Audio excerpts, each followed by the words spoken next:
চোখ গরম, কোথায় তোমার পাওয়ার? একদিন তো এই ঘরেই আসতে হবে। এই ঘরের জন্য কি করছো? এখনো সময় আছে ভাই ও বোনেরা, বন্ধুরা আমার। আখিরাতের জন্য রসদ সঞ্চয় করো, নয়তো কাল কিয়ামতের ময়দানে আমরা কি হয়ে আল্লাহর সম্মুখীনে দাঁড়াবো।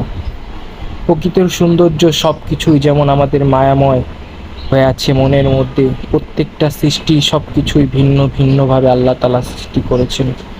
এই সৃষ্টিকুল দেখেও কি আমরা শিখতে পারি না এ সব কিছুই মানুষের আওতায় নাই? আর যেহেতু এগুলা মানুষের আওতায় নেই, তাহলে নিশ্চয়ই এর পিছনে, এই সৃষ্টির পিছনে কারো না কারো হাত আছে।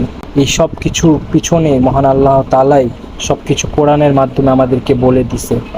তো আমাদের ৫ ওয়াক্ত নামাজ পড়া, ইমানের সাথে থাকা, আল্লাহর পথে চলা, হযরত মুহাম্মদ সাল্লাল্লাহু আলাইহি সাল্লামের জীবন পথে চলা, এটাই আমাদের দায়িত্ব, কর্তব্য।